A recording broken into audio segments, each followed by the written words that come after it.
آپ تصور کریں، صحرائے صحرا کے بیچ تپتی دھوپ، ریت کے طوفان اور ہزاروں مزدور، اور پھر انہی ریت کے میدانوں میں ایسی عمارتیں کھڑی ہو جاتی ہیں جو وقت کو مات دے دیتی ہیں۔ جی ہاں، میں بات کر رہی ہوں مصر کے عظیم اہرام کی۔ یہ صرف پتھروں کے ڈھیر نہیں، بلکہ یہ وہ راز ہیں جنہیں سائنسدان، انجینئر اور ماہرین آج بھی پوری طرح سمجھنے میں ناکام ہیں۔ 5000 سال پہلے جب نہ بجلی تھی نہ مشینری، آخر انسانوں نے یہ کارنامہ کیسے سر انجام دیا؟ آج ہم کھوج لگائیں گے اس کہانی کے ہر راز کی۔ مستبہ سے پیرامڈ تک۔ شروع میں فرعون کو چھوٹے سے مستطیل مقبروں میں دفن کیا جاتا تھا جنہیں مستبہ کہا جاتا تھا، لیکن فرعون ڈیجوسر نے اپنے وزیر اور ماہر تعمیرات امہوٹپ سے ایک نیا ڈیزائن مانگا۔ یوں بنا پہلا سٹیپ پیرامڈ، 6 سیڑھیوں جیسا ایک اہرام جو اس وقت دنیا کی سب سے اونچی عمارت تھا۔ یہ وہ لمحہ تھا جب اہرام کی کہانی شروع ہوئی۔ فرعونوں کا عقیدہ اور آفٹر لائف۔ قدیم مصریوں کا ماننا تھا کہ موت صرف جسم کے لیے ہے، روح کے لیے نہیں۔ ان کے مطابق انسان کی روح با اور کا 2 حصوں پر مشتمل تھی، اور موت کے بعد یہ دوبارہ جڑ سکتی تھی۔ اس لیے فرعون چاہتے تھے کہ ان کے جسم محفوظ رہیں اور ان کی روح کے لیے ایسا گھر ہو جو ہمیشہ قائم رہے۔ اس مقصد کے تحت ممی بنائی جاتی تھی اور ان کے لیے اہرام تعمیر ہوتے تھے۔ اہرام صرف قبریں نہیں بلکہ روح کے گھر تھے۔ تعمیر کا پراسرار عمل۔ اب آتے ہیں سب سے بڑے راز کی طرف، یہ کیسے بنے؟ کانکنی پتھر دریائے نیل کے کنارے سے نکالے جاتے، بعض گرنائٹ کے بلاک اسوان شہر سے آتے جو 800 کلومیٹر دور تھا۔ ٹرانسپورٹ، بھاری پتھروں کو لکڑی کی کشتیاں بنا کر نیل کے ذریعے لایا جاتا۔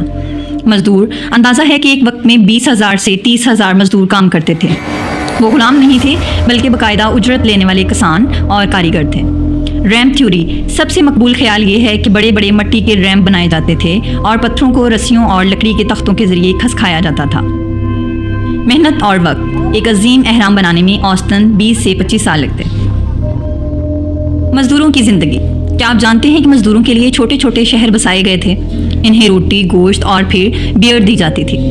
آثار قدیمہ کی کھدائی میں ان کے گھروں اور برتنوں کے شواہد ملے ہیں۔ یہ ایک قومی منصوبہ تھا جس پر پوری قوم فخر کرتی تھی۔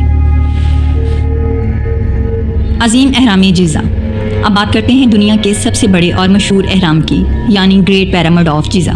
یہ فرعون خوفو کے لیے بنایا گیا۔ 23 لاکھ پتھر استعمال ہوئے۔ اس کی اونچائی اصل میں 480 فٹ تھی جو آج تھوڑی کم ہو چکی ہے۔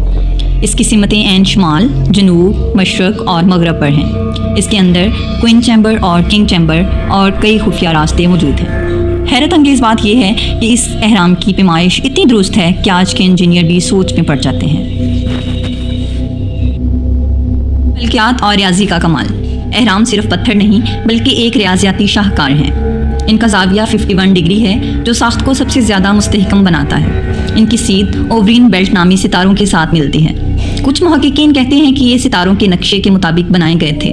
یہ سب دیکھ کر لگتا ہے کہ جیسے مصری صرف انجینئر ہی نہیں بلکہ عظیم ماہر فلکیات بھی تھے۔ پورا سٹار تھیوریز۔ اہرام کے بارے میں کئی عجیب و غریب تھیوریز ہیں۔ کچھ لوگ کہتے ہیں کہ یہ بجلی پیدا کرنے کے مراکز تھے، کچھ کے مطابق ان میں خفیہ طاقتیں چھپی ہوئی ہیں۔ سازشی نظریات کے مطابق یہ خلائی مخلوق کی مدد سے بنائے گئے۔ کچھ اور لوگ مانتے ہیں کہ یہ ٹائم کیپسول ہیں جن میں قدیم ٹیکنالوجی کے راز چھپے ہوئے ہیں۔ اگرچہ سائنس ان سب کو تسلیم نہیں کرتی، لیکن ان کہانیوں نے اہرام کو ہمیشہ پراسرار بنائے رکھا ہے۔ آج کے دور میں اہرام۔ آج اہرام مصر کی پہچان ہے۔ ہر سال لاکھوں سیاح انہیں دیکھنے آتے ہیں۔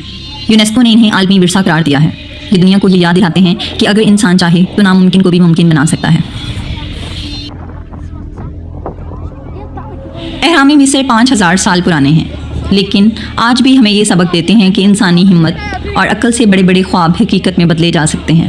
ان کی کہانی صرف ماضی نہیں بلکہ مستقبل کے لیے بھی ایک سبق ہے۔ اب سوال آپ سے، آپ کے خیال میں ان اہرام کی تعمیر میں اصل راز کیا تھا؟ محنت اور انجینئرنگ یا کوئی پراسرار طاقت؟ اپنی رائے کامنٹس میں ضرور بتائیں، اور اگر ویڈیو پسند آئی ہو تو اردو نالج ہب کو سبسکرائب کرنا نہ بھولیں، کیونکہ ہم آپ کے لیے لاتے رہیں گے ایسی ہی نالج سے بھرپور ویڈیوز۔